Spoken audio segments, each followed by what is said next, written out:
तो अब वो भी हंसी चुहल करते हुए पूछ रहे थे कि अरे हर एक साल पूजा होती थी तो कुछ प्रसाद भी बचता था, लेकिन अब की बार तो ऐसे गोवर्धन प्रसन्न हुए हैं कि लगता है कि हम लोगों को अब प्रसाद पाने के लिए भी कुछ नहीं बनेगा, नहीं बचेगा। तब हंसते हुए कृष्ण कहते थे तो क्या चाहते हो कि मैंने भाई हमारे जो देवता हैं वो बिना भोजन के ही रह जाएं, चढ़ाओ जितना हो उतना, अब इसके बाद तुमको जो बचेगा वो अपना तुम लोग पा लेना। तो उनके साथी जो है वो इस प्रकार हंसी खेल करते हुए अपना आगे अपना काम करते जाते थे। उसी क्रम में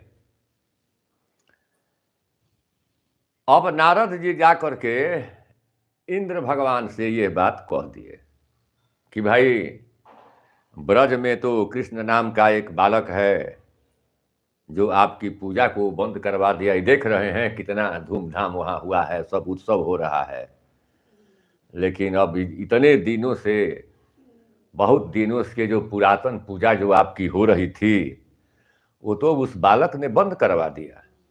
अब इतना बात सुनना था कि इंद्र जो हैं वो आग बबूला हो गए और मेघों में सबसे जो अधिक शक्तिशाली मेघ होते हैं उनको आदेश दिया, जिसको सामवर्तक कहते हैं।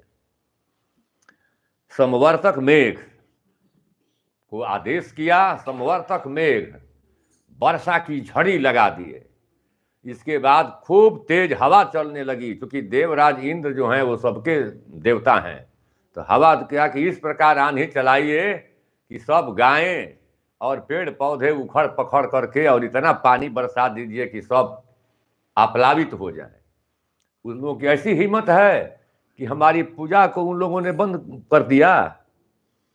अब इस प्रकार देख करके सभी गर्जों ऐसी मेघ की गर्जना और हवा के तेज चलने से सभी लोग जो हैं वो अब जो प्रसन्न थे उनमें उदासी छाने लगी कि अब क्या होगा। अब लगता है कि इंद्र जो हैं वो बहुत रुष्ट हो चुके हैं।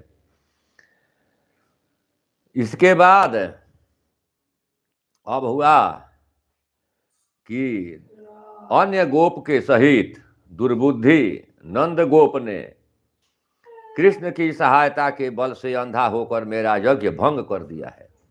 अतः जो उनकी परम जीविका और गोप पत्व का जो कारण है, उन गौओं को तुम मेरी आज्ञा से वर्षा और वायु के द्वारा पीड़ित कर दो। मैं भी पर्वत शिखर के समान अत्यंत ऊंचे अपने ऐरावत हाथी पर चढ़कर वायु और जल छोड़ने के समय तुम्हारी सहायता करूंगा। इस प्रकार पराशर जी बोलते हैं कि हे द्विज, इंद्र की ऐसी आज्ञा होने पर गौओं को नष्ट करने के लिए मेघों ने अति प्रचंड वायु और वर्षा छोड़ दी। हे मुने, उस समय एक क्षण में ही मेघों की छोड़ी हुई महान जलधाराओं से पृथ्वी, दिशाएं और आकाश एक स्वरूप हो गए।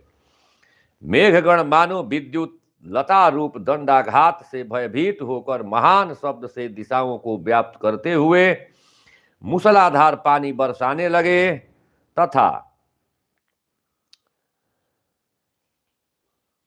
लगा कि संपूर्ण गोकुल जो है वह जल और हवा से नष्ट भ्रष्ट हो जाएगा। वर्षा और वायु के वेग पूर्वक चलते रहने से गौओं के कटी, जंघा और ग्रिया आदि शून्य हो गए। कांपते कांपते अपने प्राण छोड़ने लगीं, यानी मूर्छित होने लगीं। हे महामुने, कोई गौएं तो अपने बछड़ों को अपने नीचे छिपाए खड़ी रहीं और कोई जो जल के वेग से बदसहीना हो गई।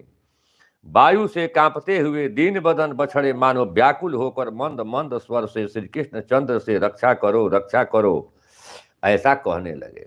हे मैत्रेय, उस समय गोपी और गोपगण के सहित संपूर्ण गोकुल को अत्यंत व्याकुल देखकर श्री हरि ने विचार किया। यज्ञ भंग के कारण विरोध मानकर यह सब करतूत इंद्र कर रहा है, अतः अब मुझे संपूर्ण ब्रज की रक्षा करनी चाहिए। अब मैं धैर्य पूर्वक बड़ी बड़ी शिलाओं से घनीभूत इस पर्वत को उखाड़ कर इसे एक बड़े छत्र के समान ब्रज